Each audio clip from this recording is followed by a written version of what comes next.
जय हिंद। युवराज क्लासेस में आप सभी का हार्दिक अभिनंदन है। रसायन विज्ञान का सीरीज चल रहा है। इस रसायन विज्ञान की सीरीज के अंतर्गत हम लोग जो है आज का दूसरा भाग देखेंगे और इस दूसरे भाग में जो है अकार्बनिक रसायन के अंतर्गत हम लोग कुछ प्रमुख बिंदु देखेंगे जो परीक्षा की दृष्टि से बहुत ही महत्वपूर्ण है। तो बिना देर करते हुए शुरू करते हैं। देखिए, पहली बात, पहला पॉइंट कह रहा तत्वों के जो गुण होते हैं, तत्वों के गुण आवर्ती फलन होते हैं परमाणु भार के। यानी कह रहा कि जो तत्वों के गुण होते हैं वह परमाणु भार के आवर्ती फलन होते हैं। यह किसका स्टेटमेंट है? तो ये स्टेटमेंट जो होता है मेंडलीव का है। यह मेंडलीव का स्टेटमेंट है। मेंडलीव वही जो आवर्त सारणी के जनक माने जाते हैं, ठीक है। तो जो इन्होंने आवर्त सारणी तैयार किया था वह परमाणु भार को आधार मानकर किया था, ठीक है ना। और साथ ही साथ तत्वों की जो है भौतिक और रासायनिक गुण को जो है आधार माने थे। तो इनके समय में जो है कुल आवर्तों की संख्या जो होती है 7 थी और समूहों की संख्या 8 थी। और इनके समय की बात करें जाए तो कुल मिला के जो है 63 तत्व खोजे गए थे, ठीक है ना। बाद में कुछ इनमें इनके आवर्त सारणी में कुछ कमियां हुई तो बाद में जो है आधुनिक आवर्त सारणी खोजा, आधुनिक आवर्त सारणी का प्रतिपादन किया। और आधुनिक आवर्त सारणी का प्रतिपादन जो देखा जाए तो मोजले को जाता है। मोजले ने 1905 में आधुनिक आवर्त सारणी का प्रतिपादन किया और आवर्त सारणी में तत्वों के वर्गीकरण का मूल आधार इन्होंने तत्वों का परमाणु क्रमांक देखा था। और इनके अनुसार जो होता है कुल मिला के जो 118 तत्व खोजे गए हैं, तो उन 118 तत्व में जो है उन 118 तत्वों को जो है 8 वर्गों में और 7 आवर्त में विभाजित किया गया है। और प्रत्येक आवर्त का प्रथम जो सदस्य है वह क्षार धातु होता है, ठीक है। यह आधुनिक आवर्त सारणी के अनुसार यह प्रमुख नियम है। कुछ प्रमुख बातें हैं आवर्त सारणी की, ठीक है। बात करते हैं पृथ्वी पर सबसे अधिक मात्रा में पाए जाने वाले तत्व की। तो पृथ्वी पर सबसे अधिक मात्रा में पाए जाने वाले तत्व जो है वह ऑक्सीजन है। और साथ ही साथ जो सबसे हल्का तत्व है, अभी तक जितने भी तत्व खोजे गए हैं उन सभी तत्वों में सबसे हल्का तत्व जो है वह हाइड्रोजन है। नेक्स्ट बात करते हैं, सोना का जो वैज्ञानिक नाम है वह ओरम है और AU से रिप्रेजेंट करते हैं, यानी AU से इसको जो है प्रदर्शित करते हैं। AU इसका सिंबल है। सोना का वैज्ञानिक नाम ओरम, जिसको हम गोल्ड कहते हैं, ठीक है। बात करते हैं, पूछता है कि सिनेबार किसका प्रमुख अयस्क है? तो सिनेबार जो है पारे का प्रमुख अयस्क है। सिनेबार पारे का प्रमुख अयस्क है। नेक्स्ट बात करते हैं, जो रेडियम प्राप्त होता है वह पिच ब्लेंड से प्राप्त होता है। पूछा जाता है कि रेडियम किससे प्राप्त होता है? तो रेडियम पिच ब्लेंड से प्राप्त होता है, ठीक है। बात करते हैं अयस्क की। तो अयस्क में जो अशुद्धियाँ होती है उन अशुद्धियों को क्या कहा जाता है? तो उन अशुद्धियों को जो होता है गैंग कहा जाता है। उन अशुद्धियों को क्या कहा जाता है? गैंग कहा जाता है, ठीक है। नेक्स्ट बात कर लेते हैं मोनाजाइट। तो मोनाजाइट जो होता है थोरियम का अयस्क है। मोनाजाइट जो होता है वह थोरियम का अयस्क है। नेक्स्ट हेमेटाइट या हेमेराइट, यह किसका अयस्क है? तो लोहे का अयस्क है। ऐसे ही बॉक्साइट जो होता है वह एल्युमिनियम का अयस्क है, ठीक है। नेक्स्ट बात करते हैं जर्मन सिल्वर। तो जर्मन सिल्वर जो होता है वह किसका मिश्रण है? तो जर्मन सिल्वर में तांबा, जस्ता और निकेल का मिश्रण होता है, न कि जर्मेनियम का होता है, ठीक है। तो जर्मन सिल्वर में जर्मेनियम का नहीं बल्कि तांबा, जस्ता और निकेल का मिश्रण होता है। नेक्स्ट बात करते हैं पीतल किसका मिश्रण है? वही पीतल जो मंदिरों में घंटी बनाने के इस्तेमाल में आता है। तो पीतल जो होता है, पीतल में जो है तांबा और जस्ते का मिश्रण होता है। यानी पीतल में जो होता है किसका किसका मिश्रण होगा? तो पीतल में जो है तांबा का और जस्ते का मिश्रण होता है, तब जाके पीतल धातु यानी पीतल बनाया जाता है, ठीक है। पीतल एक जो है क्या है? मिश्रण है, ठीक है। बात करते हैं धावन सोडा का जो सामान्य सूत्र रहता है। धावन सोडा मतलब वही वॉशिंग पाउडर जिसको कहते हैं, ठीक है, धोने का सोडा जिसको कहते हैं। तो इसका सामान्य जो सूत्र है वो Na2CO3 × 10H2O होता है धावन सोडा का सामान्य सूत्र। मीठा सोडा जिसको बेकिंग सोडा के नाम से भी जानते हैं, तो बेकिंग सोडा का जो सामान्य सूत्र होता है ये सोडियम बाइकार्बोनेट जिसको कहते हैं NaHCO3 सोडियम बाइकार्बोनेट है। किसका? बेकिंग सोडा, जो कुकिंग सोडा के नाम से भी जाना जाता है। अक्सर जो होता है बहुत सारी चीज़ों में पदार्थों, बहुत सारे खाने के अलग अलग जो डिश होते हैं उसमें जो है मीठा सोडा का इस्तेमाल होता है। कास्टिक सोडा की बात करते हैं तो कास्टिक सोडा का जो सामान्य सूत्र है वो NaOH है, यानी sodium hydroxide. NaOH sodium hydroxide जो है कास्टिक सोडा का सामान्य सूत्र है। नेक्स्ट बात करते हैं मिल्क ऑफ मैग्नीशिया का जो सामान्य सूत्र है, मिल्क ऑफ मैग्नीशिया।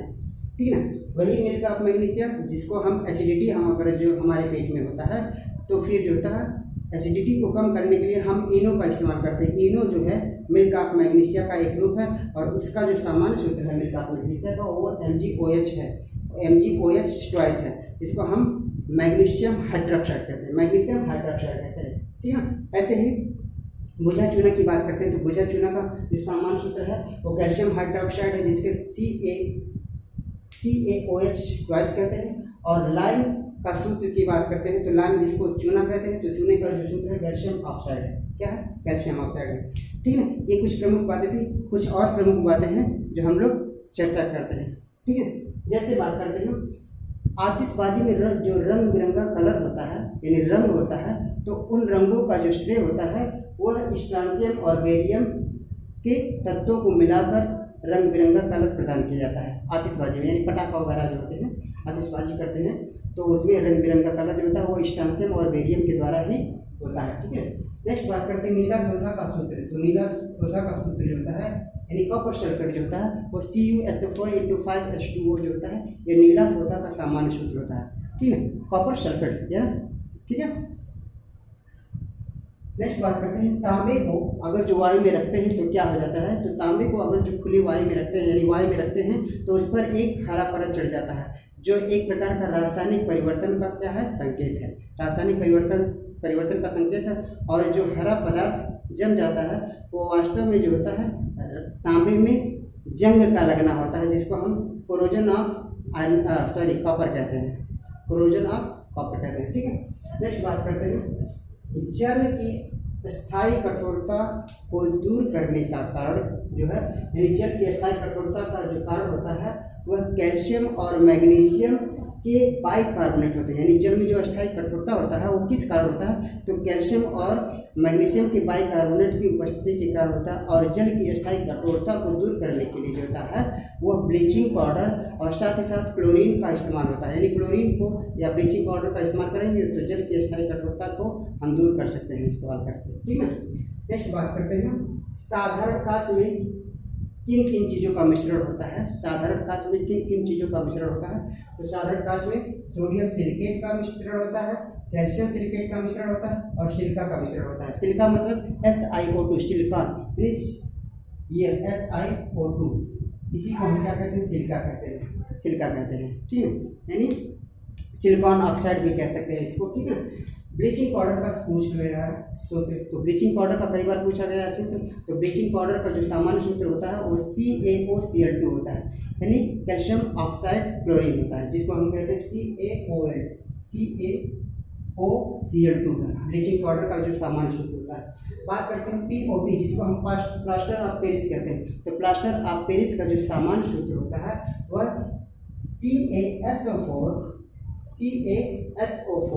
इसके साथ साथ जो होता है वह क्या है इंटू हाफ H2O यानी CaSO4 इंटू हाफ H2O ये क्या है POP प्लास्टर ऑफ पेरिस, ठीक है, इसका सामान्य सूत्र है।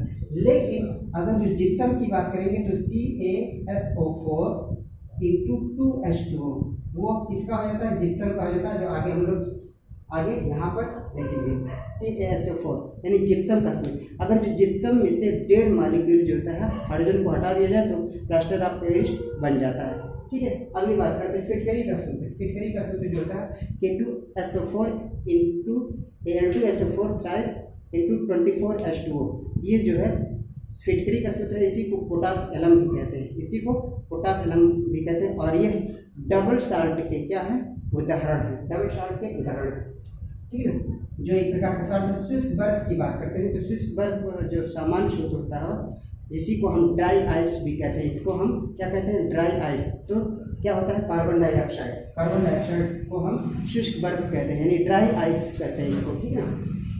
नेक्स्ट बात करते हैं लाल सिंदूर का जो सामान्य सूत्र होता है तो Pb3O4 होता है लाल सूत्र जिसको कहते हैं लाल सिंदूर, ठीक है। लाल सिंदूर का जो सामान्य सूत्र होता है Pb3O4 होता है।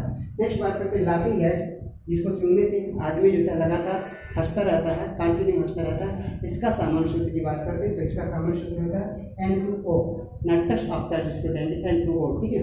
नेक्स्ट बात करते हैं जिप्सम की बात करते हैं तो जिप्सम का जो अभी देखे हैं कि अगर जो 1.5 मॉलिक्यूल वाटर जो होता है पीओपी में डाल दिया जाता है तो वो जिप्सम तैयार हो जाता है। और जिप्सम में से जो होता है डेड मॉलिक्यूल अगर जो वाटर को हटा दिया जाए तो फिर वो पीओपी तैयार हो जाता है, प्लास्टर ऑफ पेरिस।